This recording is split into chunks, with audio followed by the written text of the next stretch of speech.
Hi everyone, বন্ধুরা সবাই কেমন আছেন? আশা করি সবাই ভালোই আছেন। আমি আল্লাহর রহমতে ভালোই আছি, কারণ আল্লাহ যে যে অবস্থায় আছেন, যে হানি আছেন, প্রথমেই আদায় করেন শুকরিয়া দেয়। মানুষের চোখ কান নাই, হেদের চাইতে তো আমি ভালো আছি, আমি শুকরিয়া আদায় করবো না? অবশ্যই শুকরিয়া আদায় করবো। আজকে কথা বলবো অন্য একটু ব্যতিক্রম, একটা গুরুত্বপূর্ণ জিনিস। আপনার কথাগুলো আমার একটু খেয়াল করবেন। আমার কথাগুলো আমার যদি ভুল ত্রুটি আমাকে একটু ক্ষমা করবেন। আমি কাউরে উদ্দেশ্য করে বলতেছি না, যারা আমরা বিয়ে শাদী করছি না, করবো চিন্তা ভাবনা করতেছি বিয়ার পরে আমাদের লাইফ স্টাইল এইরকম হবে, ওই রকম হবে, আমি এইভাবে পরিচালনা করবো, আমি এইভাবে সুখ স্বাচ্ছন্দ্যে জীবনযাপন করবে। ভাই, এটা যদি আপনার বাপের সংসারে বলেন, আমি মনে করবো যে এটা সম্ভব। আর যদি বিয়ার পরে বলেন আর কি, তাহলে আমি এত সহজে মাইনে নিতে পারতাছি না বর্তমান সিচুয়েশনে। ওইটা হচ্ছে আপনার শ্বশুর বাড়ি।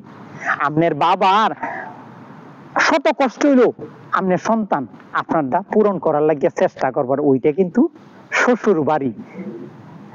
আমাদের গ্রামের ভাষায় বলে যে হাইয়ের ভাত আর হাইলের ভাত, মানে বৈশাখ মাসে যে আর কি।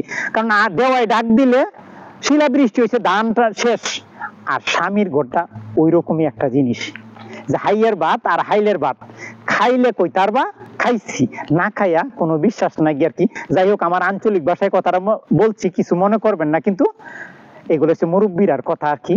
তে আপনি যে চিন্তা ভাবনাটা করছেন, এত বড় আশা করেন না। যদি না পান তাহলে কিন্তু অনেক বড় একটা কষ্ট পাইবেন, কারণ পরের আশা গাং পারের বাসা, এই কথাটা কিন্তু আপনি মানতে হইব। আর যদি আপনি পান আর কি, আমি মনে করবেন যে স্বয়ং আল্লাহ আপনার নামায় দিছে, আপনার কপালটা খুবই ভালো। এইরকম পায় সমাজে কিছু মানুষ, অল্প কিছু মানুষ, না হলে যা চিন্তা করে তার বিপরীত হয়ে যায়। আপনি বিপরীতটা চিন্তা করবেন, দুজি পান আর কি, তাহলে আপনি মনে করবেন যে আমার লাইফের জন্য বেস্ট। কারণ আপনার মা বাবাই যেটা মাইনে নিব, শ্বশুর শাশুড়ি কোনোদিন এইটা মাইনে নিতে পারে না। এটা আমার বাংলাদেশ, এটা আমার ইন্ডিয়াতে, বাংলাদেশ ইন্ডিয়াতে এটা সম্ভব না। সুতরাং এত বড় আশা না করাটাই আমি মনে করব বেস্ট। কারণ একটা মেয়ে যখন শ্বশুর বাড়িতে যায় আর কি, আপনি প্রথম দিনের কথাই বলি, আপনি এইখান থেকে তো আপনার যাত্রা শুরু হয়ে গেছে গা। আজকে প্রথম দিনে আজকে শ্বশুর বাড়িতে ভাত খাইতেছেন, অল্প কয়টা ভাত বেশি খাই দেখেন, বউ যেভাবে ভাত খায়, কম খায় দেখেন। ও তোমরা যে নতুন বউ আনছো, এই বউরে তোমরা কি খাওয়াইবা? তার মা বাপে কি খাওয়াই মানুষ করছে, সে তো কিছুই খায় না। খাইলেও সমস্যা হয়েছে, না খাইলেও সমস্যা হয়েছে। এইরকম ধাপে ধাপে আপনার মুখোমুখি হইতেইব।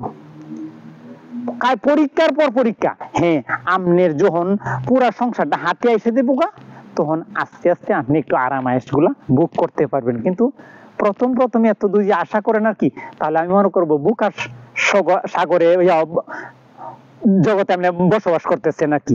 আমার কথাগুলো একটু মনে রাখেন, কাজে লাগবো কিন্তু।